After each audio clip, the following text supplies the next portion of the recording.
Nggak ada tarekat, syariat, hakikat, ma'rifat. Nanti kalau sudah sampai kepada hakikat ma'rifat, kata mereka sudah nggak ada beban syariat lagi. Oh, kamu ini masih baru, kamu ini tarekat syariat kamu. Kalau saya sudah wali, betul, wali syaitan, yang seperti itu, wali syaitan.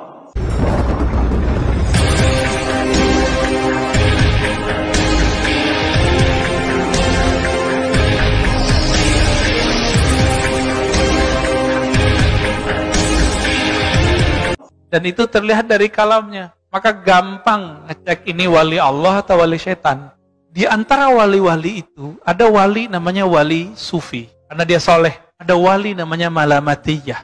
Malamatiyah ini wali, tapi tidak mau menunjukkan kesolehannya. Membikin suatu yang baru agama nggak boleh.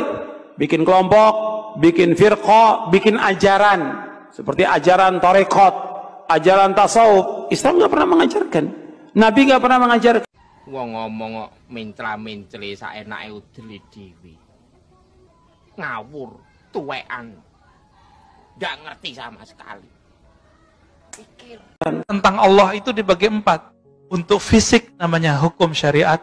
Untuk nafsiyah kita, jiwa kita namanya thariqah. Untuk pemahaman kita namanya haqiqah. Untuk keilmuan kita disebut dengan ma'rifah. Ini pembagian begini ulama kita yang bagi, Pak. Sebagaimana ahli fikih boleh membagi hukum, ahli hadis boleh membagi jenis-jenis hadis, maka ahli qalbu pun membagi supaya muridnya gampang memahami. Kemudian dibagi lagi, ini ada tarekat, ada syariat, ada hakikat, ada ma'rifat. Nggak ada dari Nabi SAW, nggak ada dari sahabat. Ini sesuatu yang muhdats, yang baru dalam agama, yang Nabi nggak contohkan. Emang apa sih nggak boleh? Sombong amat.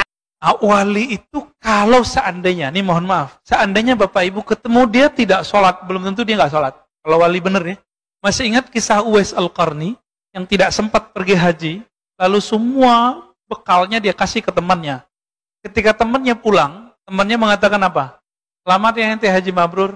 Jadi temannya menyaksikan bahwa dia tawaf di Masjidil Haram. Jadi wali-wali Allah ini salah satu khususan mereka, Allah buat diri mereka bisa mecah. Entah malaikat kah nanti yang jadi wakilkan. Ini bukan khurafat, Pak. Kita sudah banyak kitabnya.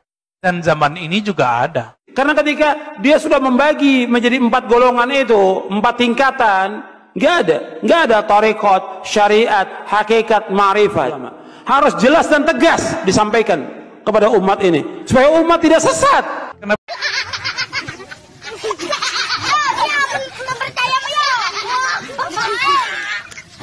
Apa saya sebut 4 tadi? Syariah, tarekat, hakikat, ma'rifat. Si iblis bawa ma'rifat, paling ujung. Jadi semua orang beramal supaya dapat paling ujung ini. Iblis kan dulu sudah dapat ini. Dan dia simpan dalam memorinya. Dia kirimlah memori itu kepada tentaranya, ring 1 tadi. Tentaranya ini datang kepada wali-wali. Membisikkan hal yang sama. Cuma ingat, nomor 2, 3, dan 4. Iblis bisa menyamar. Tapi nomor 1, yang paling bawah tadi apa? Syariat. Iblis nggak bisa nyamar, Pak. A few moments later. Salah satu dedengkot Wahabi di Indonesia, Ustadz Yazid bin Abdul Qadir Jawas, yang lebih dikenal dengan Ustadz Yazid Jawas, mengemukakan bahwa thariqah, syariat, hakikat, dan ma'rifat itu bukan ajaran Islam. Yazid Jawas juga menuding bahwa jika ada yang sudah mencapai tingkatan tertinggi, yakni di atas tingkatan thariqah syariat, lalu mengaku sebagai wali, Yazid Jawas tak segan menuding bahwa wali seperti itu adalah wali-wali syaitan. Kamu ini masih baru, kamu ini thariqah syariat. Kalau saya sudah wali, betul, wali-wali syaitan, kata Yazid Jawas. Selanjutnya, Yazid Jawas mengungkapkan bahwa membuat sesuatu yang baru dalam agama itu dilarang, yakni bikin firqah, kelompok, dan ajaran baru, termasuk thariqah dan tasawuf. Yazid Jawas kembali menegaskan bahwa pembagian tingkatan thariqah, syariat, hakikat, dan ma'rifat tidak diajarkan Nabi Shallallahu Alaihi Wasallam dan para sahabat. Tidak ada thariqah, syariat, hakikat, dan ma'rifat. harus jelas disampaikan kepada umat ini supaya umat tidak sesat. Pungkas Yazid Jawas. Hidup ini adalah perjalanan dalam meraih ridho Allah, agar ketakwaan juga ikhtiar penjauhan dari hawa nafsu terus terjaga dengan mudah. Maka manusia pejalan memerlukan metode-metode suluk atau perjalanan jalan menuju Allah. Agar manusia berbahagia di akhirat itu ada 3 jenis, dimulai dengan syariat, kemudian tariqah, dan buahnya yaitu hakikat. Ketiganya saling terkait dan tidak boleh dinegasikan salah satu di antara ketiganya. Mengapa demikian? Karena hakikat tanpa syariat itu batal, dan syariat tanpa hakikat itu kosong. Contoh penyimpangan pertama, seumpama seseorang yang enggan sholat dengan alasan bahwa ia tak lagi membutuhkan sholat karena merasa sudah dalam taraf hakikat. Ia mengatakan sesungguhnya seseorang yang berbahagia itu adalah siapa yang ditakdirkan menjadi orang yang berbahagia pada azali. Jika memang saya sebagai orang yang berbahagia, maka pasti saya akan masuk surga walaupun saya tidak mendirikan sholat. Dan seandainya ditakdirkan celaka, toh saya akan tetap masuk neraka walaupun saya sholat. Contoh penyimpangan kedua adalah seseorang yang amal ibadahnya semata-mata ingin masuk surga. Karena itulah ia mengatakan, kalau bukan karena amal ibadahku, tentu aku tidak akan bisa masuk surga. Ini adalah kategori syariat yang kosong, karena seolah syariat itu seperti tidak ada, wujuduha ka'adamiha. Padahal manusia masuk surga itu bukan karena amal ibadahnya, melainkan karena mendapatkan anugerah Allah Subhanahu wa Ta'ala. Syariat adalah perintah-perintah Allah dan larangan-larangannya. Thariqah adalah perjalanan dan aplikasi syariat, sedangkan hakikat adalah melihat dengan dimensi dalam. End of flashback. Kali Nabi SAW ditanya mengenai man khairun nas. Di riwayat lain, man awliyaullah. Siapakah manusia terbaik? Siapakah wali-wali Allah? Apa kata Nabi? Yang orang-orang yang jika engkau pandang mereka, memandangnya, membuat kita teringat Allah Subhanahu wa Ta'ala. Berkumpul dengan mereka, berkalam-kalam dengan mereka, membuat hati kita terarah menuju Allah Subhanahu wa Ta'ala. Maka dikatakan dalam kitab ini, ya, Imam Az-Zarruq, Imam Ibnu Ajibah, apa kata beliau ketika menjelaskan kata kalimat di hikam? Wasuhbah fit tariq amrun kabir. Berguru itu dalam menjalani atau menempuh jalan kepada Allah itu amrun kabir. Ada perkara yang sangat penting. Kita kenapa milih anak untuk masuk sekolah A, sekolah B, padahal kurikulumnya sama? Karena kiainya, karena gurunya, karena ustadznya. Benar nggak? Kita mau bayar mahal cuma karena di sini ada sistem yang bagus, gurunya disiplin. Untuk anak, untuk kesesuaian dunia, kita begitu Pak. Untuk akhirat begitu nggak? Ya, ketat nggak berguru? Inilah makna dari kalam beliau. Oleh karena itu muncullah suatu kalimat dari Abu Yazid Al-Bustami. Ini bukan hadis ya. Ini kalam ulama salafus saleh, wafat 261 Hijriah, sezaman dengan Imam Muslim. Man la syaikha lahu fa syaikhuhu syaitan. Yang tidak punya guru mursyid, maka gurunya adalah syaitan. Nanti was-wasnya yang lain. Itulah yang terjadi pada orang-orang, baik dia orang-orang spiritualis ataupun pergerakan. Ya.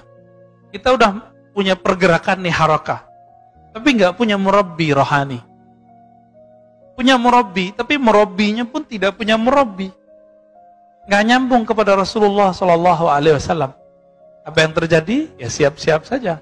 Was-was yang muncul adalah was-was syaitan. Dikira itu dari Allah, dikira dari Nabi, padahal dari syaitan. Kita sudah membahas di kitab Ar-Risalah Al-Qushairiyah. Setiap hari ada khatir, ada lintasan masuk ke dalam diri. Ada berapa banyak lintasan masuk ke dalam diri kita? Nah, ini belum saya sebutkan di Risalah Kusyairiyah. Ya. Dalam kitab Imam Al-Kattani disebutkan dalam kitabnya Khabi'atul Qaun. Jadi perbendaharaan alam. Setiap hari ada lintasan masuk ke dalam kalbu kita sebanyak 70.000. Lewat aja. Kadang masuk dengan sebab nonton TV, dengerin pengajian, melihat tetangga, melihat ada orang tengkar, melihat ada orang yang mesra, melihat ada orang maksiat, melihat ada orang taat, itu muncul 70.000.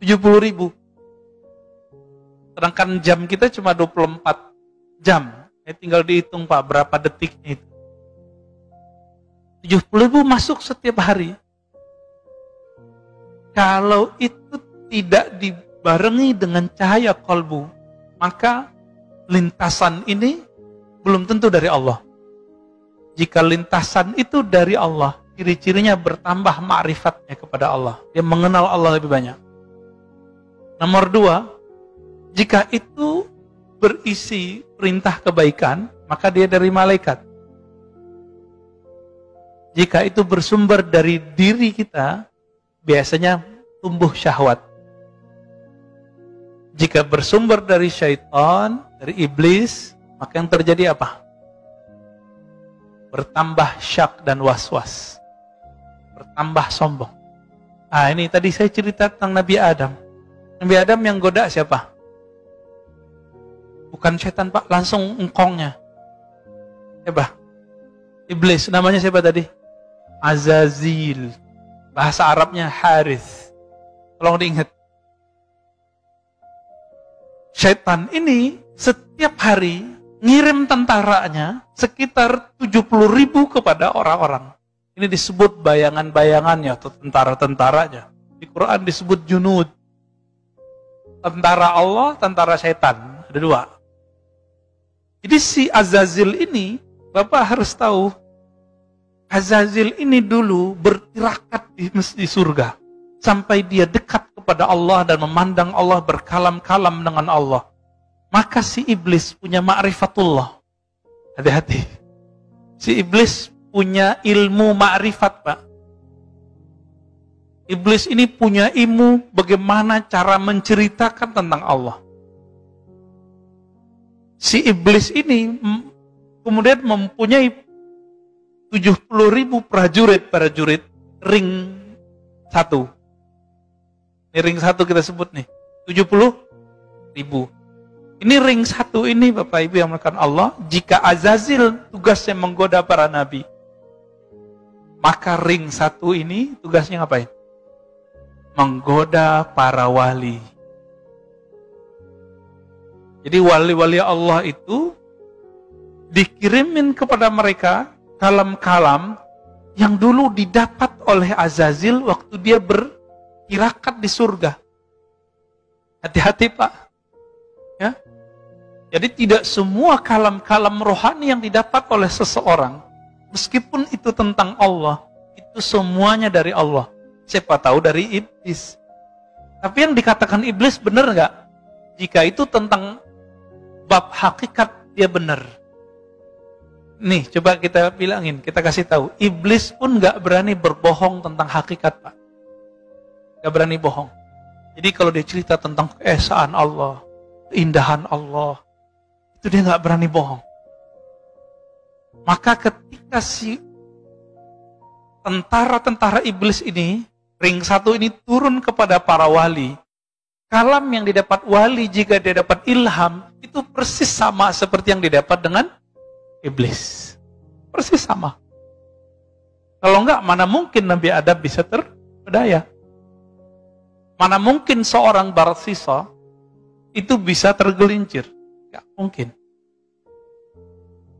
Terus bagaimana caranya? Makanya kalimat belakang dari teks ini, wala yadulluka 'alallahi maqaluh. Tidak mengajarkan kepada Allah tentang Allah kalamnya. Tentang Allah itu dibagi 4. Untuk fisik namanya hukum syariat. Untuk nafsiyah kita, jiwa kita namanya thariqah. Untuk pemahaman kita namanya haqiqah. Untuk keilmuan kita disebut dengan ma'rifah. Ini pembagian begini, ulama kita yang bagi, Pak. Ya. Sebagaimana ahli fikih boleh membagi hukum, ahli hadis boleh membagi jenis-jenis hadis, maka ahli qalbu pun membagi supaya muridnya gampang memahami. Bagaimana? Kenapa saya sebut 4 tadi? Syariah, thariqah, apa tadi? Haqiqah, hakikat, ma'rifat. Si iblis bawa ma'rifat, Pak, paling ujung. Jadi semua orang beramal supaya dapat paling ujung ini. Iblis kan dulu sudah dapat ini dan dia simpan dalam memorinya. Dia kirimlah memori itu kepada tentaranya ring 1 tadi. Tentaranya ini datang kepada wali-wali, membisikkan hal yang sama. Cuma ingat, nomor 2, 3, dan 4, iblis bisa menyamar. Tapi nomor 1, yang paling bawah tadi apa? Syariat. Iblis nggak bisa nyamar, Pak. Iblis nggak bisa nyamar. Jadi setinggi-tinggi makom seorang wali, kiai, itu tetap testing awal dan akhir. Lupa juga untuk komen dan share, like, dan jangan lupa juga untuk subscribe rancangan saya agar anda tidak akan ketinggalan untuk menonton video-video saya akan datang. Jadi itu saja daripada saya. Terima kasih kerana menonton. Bye.